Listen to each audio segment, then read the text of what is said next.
ایک وقت ایسا بھی آیا جب وحی کا سلسلہ بند ہو گیا اور آپ صلی اللہ علیہ وآلہ وسلم پریشان ہو گئے اور بار بار آسمان کی طرف نگاہ اٹھا کر دیکھتے۔ جب مکہ والوں کو پتہ چلا تو انہوں نے آپ کا مذاق اڑانا شروع کر دیا کہ جس خدا کا یہ دعویٰ کرتا ہے اس نے اسے چھوڑ دیا۔ آئیے جانتے ہیں کہ کن لوگوں کو آپ صلی اللہ علیہ وسلم نے اسلام کی سب سے پہلے دعوت دی اور کن لوگوں نے آپ کی دعوت کو قبول کیا، اور کچھ لوگ ایسے بھی تھے جنہوں نے آپ صلی اللہ علیہ وآلہ وسلم کو ایمان لانے کے بجائے پتھر مارے اور بد دعا بھی دی۔ نبی کریم صلی اللہ علیہ وآلہ وسلم نے اپنی دعوت کا آغاز کہاں سے شروع کیا اور آپ کو آگے سے کیا رسپانس ملا، تو آئیے اس ویڈیو کے اندر تمام باتیں آپ کے سامنے اے بی محمد آفیشیل چینل پہ سنتے ہیں۔ آپ نے اگر ہمارا چینل سبسکرائب نہیں کیا تو چینل کو سبسکرائب کریں، ہمارے اس بیان کو لائک کریں، شیئر کریں اور کمنٹ کرنا نہ بھولیں۔ جزاک اللہ خیرہ۔ زندگی کے اندھیروں میں جب انسان راستہ کھو بیٹھے، جب باطل طاقتور اور حق تنہا ہو، تب اللہ اپنے نبیوں کو مبعوث فرماتا ہے۔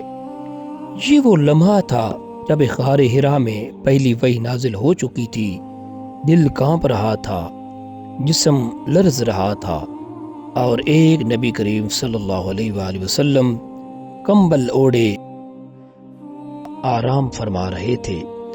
لیکن اب سکون کا وقت ختم ہو چکا تھا، اب قیام، دعوت اور انقلاب کا وقت تھا۔ کچھ عرصہ گزرنے کے بعد جب وحی کا سلسلہ رکا، جسے فترۃ الوحی کہا جاتا ہے، تو نبی کریم صلی اللہ علیہ وسلم کو شدید غم اور بے چینی لاحق رہی۔ اسی دوران اچانک فرشتہ حضرت جبرائیل نازل ہوئے اور اللہ کا حکم آیا، یا ایھا المدثر قم فانذر وربک فکبر وثیابک فطہر والرجز فہجر۔ اے کمبل اوڑھنے والے، اٹھو، خبردار کرو، اپنے رب کی بڑائی بیان کرو، اپنے دامن کو پاک رکھو اور ہر باطل سے کنارہ کر لو۔ یہ آیات دراصل اعلان مشن تھیں۔ آپ نبی کریم صلی اللہ علیہ وسلم صرف عبادت گزار نہیں تھے، بلکہ داعی، مبلغ اور رسول حق تھے۔ نبی کریم صلی اللہ علیہ وسلم نے سب سے پہلے اپنے قریبی لوگوں کو دعوت دی۔ سب سے پہلے آپ نے حضرت خدیجہ رضی اللہ تعالی عنہا، جو آپ صلی اللہ علیہ وآلہ وسلم کی زوجہ تھی، سب سے پہلے ان کو اسلام کی دعوت دی۔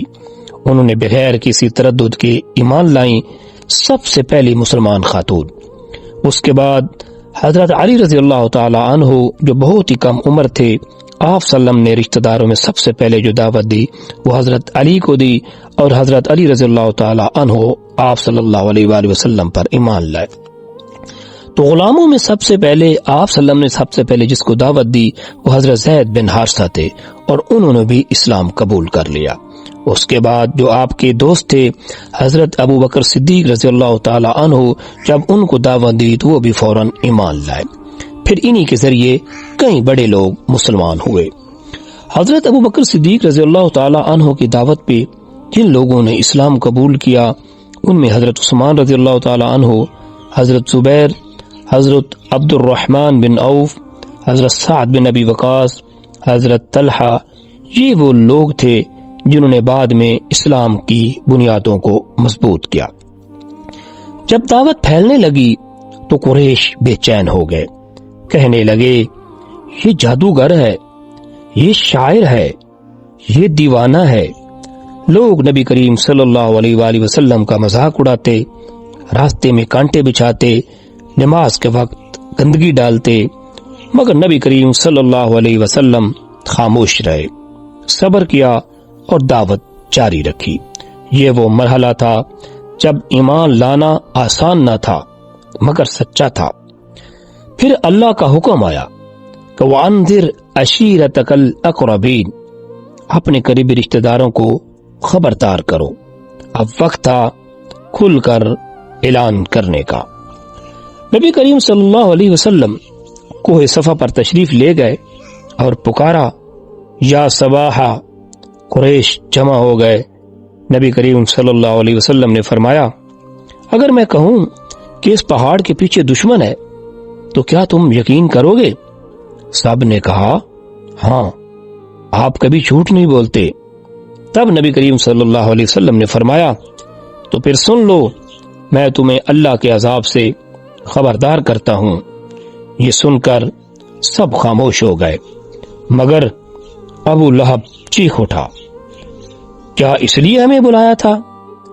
اسی پر سورت تبت یدا ابی لہب نازل ہوئی۔ تو انہوں نے کہا کہ اے آپ صلی اللہ علیہ وسلم، آپ کے ہاتھ ٹوٹے، تم نے ہمیں اسی دعوت کے لیے بلایا تھا۔ ناظرین کرام، یہ وہ آغاز تھا جس نے دنیا کی تاریخ بدل دی۔ اکیلا نبی کریم صلی اللہ علیہ وسلم، پوری قوم، مگر سچ غالب آیا۔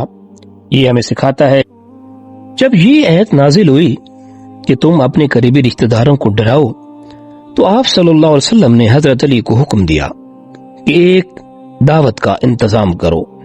چنانچہ انہوں نے ضیافت کا انتظام کیا اور آپ نے اپنے قریبی رشتہ داروں کو دعوت دی۔ 40 کے قریب آپ صلی اللہ علیہ وسلم کے رشتہ دار آئے۔ جب سب کھانا کھا چکے تو آپ نے کچھ تقریر فرمانا چاہی، مگر ابو لہب نے ایسی بیہودہ باتیں شروع کر دیں کہ آپ صلی اللہ علیہ وسلم کو تقریر کا موقع نہ ملا اور لوگ منتشر ہو گئے۔ دوسرے روز آپ نے پھر ضیافت کا انتظام کیا اور اپنے رشتہ داروں کو بلایا۔ جب سب کھانا کھا چکے تو آپ نے ان کو اسی طرح مخاطب کیا کہ دیکھو، میں تمہاری طرف وہ بات لے کر آیا ہوں جس سے زیادہ اچھی بات کوئی نہیں ہو سکتی۔ کوئی شخص اپنے قبیلے کی طرف نہیں لایا، بتاؤ اس کام میں کون میرا مددگار ہوگا؟ یہ سن کر سب خاموش تھے، کسی نے کوئی جواب نہ دیا۔ اتنے میں حضرت علی رضی اللہ تعالی عنہ اٹھے اور انہوں نے کہا کہ اگرچہ میں کمزور ہوں اور سب سے چھوٹا ہوں، مگر میں آپ کا ساتھ دوں گا۔ یہ سن کر سب ہنس پڑے اور مذاق اڑاتے ہوئے چل دیے۔ آپ صلی اللہ علیہ وسلم نے عام لوگوں پر لوگوں کو توحید اور اسلام کی طرف بلانا شروع کیا، اور اسی زمانہ سے آپ صلی اللہ علیہ وآلہ وسلم پر مصائب کا نزول شروع ہوا۔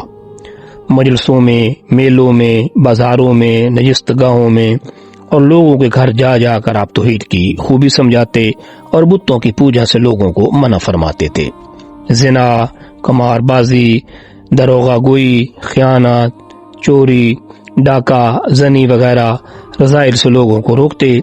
قریش کی قوم بڑی مغرور تھی، اپنے اور اپنے آباء و اجداد کے مذہب اور طریق عمل کی مذمت سننا ان کے لیے آسان کام نہ تھا۔ ان لوگوں میں غلام اور آقا کا امتیاز بھی ایک ضروری چیز تھی۔ اسلام ایک عام اخوت قائم کر کے غلام اور آقا کو ایک ہی صف میں جگہ دیتا تھا۔ یہ مساوات بھی ان کو گوارا نہ تھی۔ قریش اور اہل مکہ کی عزت و تکریم جو تمام ملک عرب میں مسلم تھی، وہ ان بتوں کی وجہ سے تھی جن کی پرستش کے لیے تمام قبائل عرب مکہ میں آتے اور مراسم میں بت پرستی بجا لاتے تھے۔ اسلام بت پرستی کا دشمن تھا، جس کا یہی نتیجہ ان لوگوں کی عزت و عظمت کا زوال تھا۔ بڑے بڑے سردار اور ذی عزت لوگ یہ کسی طرح گوارا نہیں کر سکتے تھے کہ آپ صلی اللہ علیہ وسلم کو رسول اور نبی مان کر اپنے سرداری کے مقام سے دستبردار ہوں اور آپ کی اطاعت کا بوجھ اپنی گردن پر رکھیں۔ قریش کے اکثر قبائل بنو ہاشم سے عداوت رکھتے تھے، اس لیے وہ گوارا نہیں کر سکتے تھے کہ ایک حریف اور دشمن کے قبیلے کے شخص کو نبی مان کر اس کی اطاعت اختیار کریں۔ اس اعلانیہ تبلیغ کا نتیجہ یہ ہوا کہ تمام قریش مخالفت پر مستعد اور درپے استحصال ہو گئے۔